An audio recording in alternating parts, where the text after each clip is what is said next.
Differences between living and non living things. सजीव और निर्जीव वस्तुओं के बीच की जो डिफरेंसेस हैं उसको स्टडी करेंगे।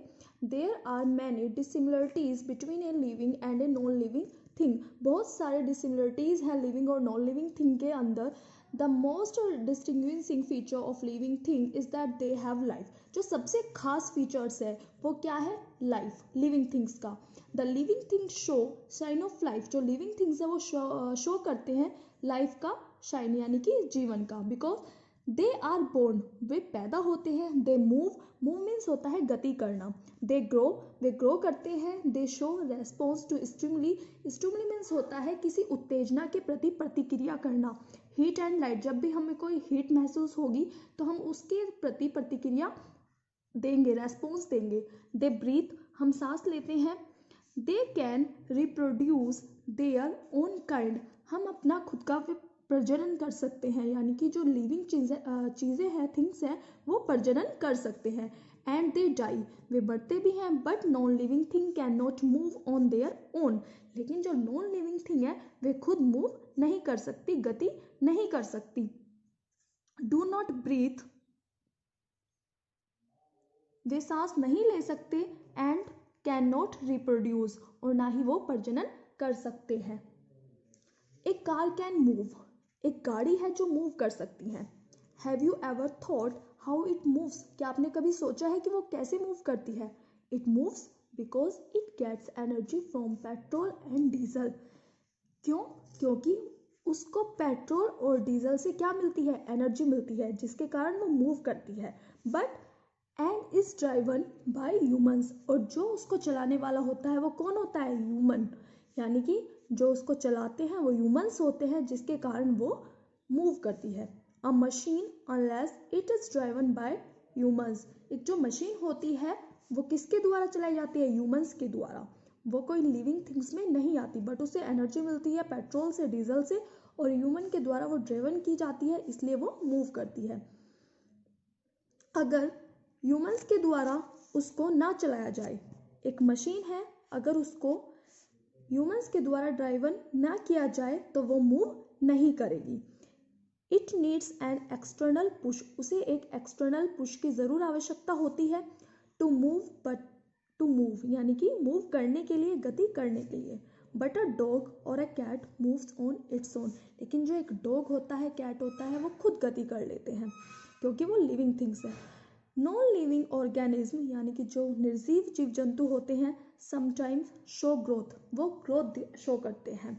इंक्रीज इन बॉडी वेट, यानी कि जो उनका बॉडी वेट है वो इंक्रीज दिखता है। For example sand mounts increase in size due to deposition of matter from outside, यानी कि जो भी आउटसाइड से उसको जो मैटर का डिपोजिशन होता है उसमें जो सैंड माउंट्स है उसका साइज इंक्रीज होता है। Differences between living and non living things, अभी हमने यहाँ पे स्टडी कर लिया था। इसमें दिया हुआ है जो लिविंग थिंग्स है उनका एक डेफिनेट शेप एंड साइज होता है। They grow in size, height, volume and weight, वो किस में ग्रो करते हैं? साइज में, हाइट में, volume and weight. They are able to move on their own, और वो खुद की गति करने में सक्षम होते हैं। They need for food for energy, उन्हें फूड के लिए उन्हें फूड की आवश्यकता होती है एनर्जी के लिए। दे ब्रीथ, वो ब्रीथिंग करते हैं, सांस लेते हैं। दे रेस्पॉन्ड टू स्टिमुली, वे उत्तेजना के प्रति प्रतिक्रिया दिखाते हैं। दे रिप्रोड्यूस, प्रजनन करते हैं। दे डाई, और वे मरते हैं। जबकि नॉन लिविंग थिंग्स में जो नेचर है वो एक डेफिनेट शेप एंड साइज में उनको नहीं होता है। Non living things found in nature do not have a definite shape and size, इनका कोई भी डेफिनेट शेप एंड साइज नहीं होता है। दे डू नॉट ग्रो, ये ग्रो नहीं करते।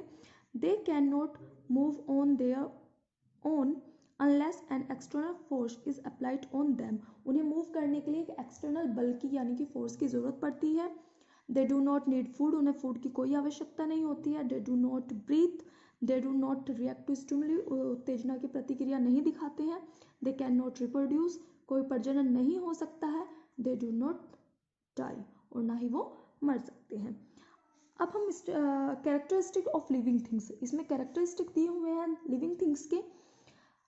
फर्स्ट है हमारा definite shape and size. All living organism have a definite shape and size. जो सभी सजीव ऑर्गेनिज्म है, जीव जंतु है, उनका एक डेफिनेट शेप एंड साइज होता है। For example, a dog and an elephant can be recognised by their definite shape and size. हमने रिकॉग्नाइज किया है एक डॉग को, एक एलिफेंट को, जिनका एक डेफिनेट शेप एंड साइज होता है। जब भी किसी डॉग का या किसी मंकी, एलिफेंट का कहीं भी नाम सुन ले तो हमारे दिमाग में, हमारे माइंड में खुद ही इमेज बन जाती है। तो उनका एक डेफिनेट शेप एंड साइज है डॉग का और एलिफेंट का। ऑर्गेनिज्म, जीव जंतु, all living organism are made up of a basic structural unit called cell. सभी जो लिविंग ऑर्गेनिज्म है उनके अंदर एक स्ट्रक्चर है, यूनिट है शेल्स की। शेल्स में differ in size and shape. सभी जो सेल्स होती हैं वो डिफरेंट होती हैं साइज में एंड शेप में। Some organism have only one cell. कुछ ऑर्गेनिज्म होते हैं जिनमें केवल एक ही शेल होती है। They are called unicellular organism, और वे यूनिसेल्युलर ऑर्गेनिज्म कहलाते हैं। For example, amoeba, paramecium, euglena etcetera, ये सभी आपकी यूनिसेल्युलर ऑर्गेनिज्म है। ऑर्गेनिज्म